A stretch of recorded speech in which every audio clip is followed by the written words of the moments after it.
जय श्री राम।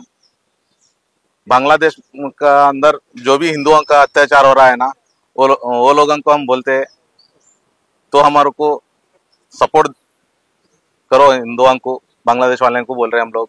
नहीं करे तो हम भारत वाले जो भी हम एक्शन ले सकते हैं हम लोग। बांग्लादेश वाले को बोल रहे हैं हम लोग, हमारे को सपोर्ट करो। नहीं तो मोदी सरकार को भी ये कर रहे हैं हम लोग। हाँ, सेंट्रल गवर्नमेंट भी बोल रहा है। जो हम बांग्लादेश वाले हमारे को सपोर्ट नहीं कर रहे तो हम भी जो भी करने के लिए हम अंतर्राष्ट्रीय बजरंग दल वाले एक प्रतिभटन कर सकते हैं हम लोग। हाँ सर, सेंट्रल गवर्नमेंट हाँ सेंट्रल गवर्नमेंट के अगेंस्ट आप स्ट्राइक कर रहे हाँ सर, करने वाले आने वाले दिन में कर रहे हैं। हैं।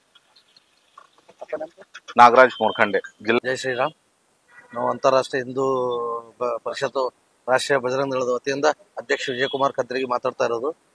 ಪತ್ರಿಕಾಗೋಷ್ಠಿ ಮಾಧ್ಯಮದವರಿಗೆ ತಿಳಿಸೋದೇನೆಂದರೆ, ಬಾಂಗ್ಲಾದೇಶದಲ್ಲಿ ಆಗುತ್ತಿರುವ ಹಿಂದೂಗಳ ದೌರ್ಜನ್ಯವನ್ನು ಖಂಡಿಸುತ್ತೇವೆ. ಆ ಉದ್ದೇಶದಿಂದ ನಿಮಗೆ ಹೇಳಕ್ಕೆ ಇಷ್ಟಪಡ್ತಿದ್ದೇನೆ. ಬಾಂಗ್ಲಾದೇಶ ಹಿಂದೂಗಳಿಗೆ ಕಗ್ಗೊಲೆ ಮತ್ತು ಹಿಂದೂ ಮಹಿಳಾ ಅತ್ಯಾಚಾರ, ದೇವಸ್ಥಾನ ಧ್ವಂಸಗಳು ಅಂತಾರಾಷ್ಟ್ರೀಯ ಹಿಂದೂ ಪರಿಷತ್ತು ಮತ್ತು ರಾಷ್ಟ್ರೀಯ ಸಂಘದ ವತಿಯಿಂದ ಇದ್ರ ಬಗ್ಗೆ ನಿಮಗೆ ಮಾಹಿತಿ ಕೊಡ್ತಾ ಇದ್ದೀನಿ. ಹಾಗೋಸ್ಕರ ಇವತ್ತು ನಾವು ಪ್ರಶ್ನೆ ಓದಿ ನಿಮಗೆ ಮಾಧ್ಯಮದವರಿಗೆ ಹೇಳಲು ಇಷ್ಟಪಟ್ಟಿದ್ದೇನೆ. ಇನ್ನು ಮುಂದುಳಿದ ದಿನದಲ್ಲಿ ಹೋರಾಟ ನಾವು ಮಾಡುತ್ತೇವೆ. ಯಾವ ರೀತಿಯಾದ ಹೋರಾಟ?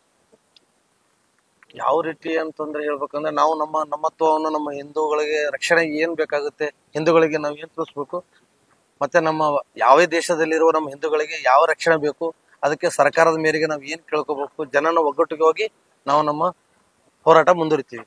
ಇಲ್ಲಿ ಕೇಂದ್ರ ಸರ್ಕಾರಕ್ಕೆ ಏನಾದ್ರೂ ಕೇಂದ್ರ ಸರ್ಕಾರ, ಈಗ ನಾವು ಬರೋದು ರಾಜ್ಯ ಸರ್ಕಾರದಿಂದ ಮಾತಾಡ್ತೀವಿ. ನಮ್ಮ ರಾಜ್ಯ ಸರ್ಕಾರಕ್ಕೆ ಅವರಿಗೆ ಈಗ ಇರೋದು ಸಿದ್ದರಾಮಯ್ಯ ಸರ್ಕಾರ, ಅವರಿಗೆ ನಾವು ತಿಳಿಸಬಹುದು ನಮ್ಮ ಹಿಂದೂಗಳದ್ದು ಧ್ವನಿ ಎತ್ತಿ ಕೇಂದ್ರ ಸರ್ಕಾರ ಅವರಿಗೆ ಹೋಗಿ.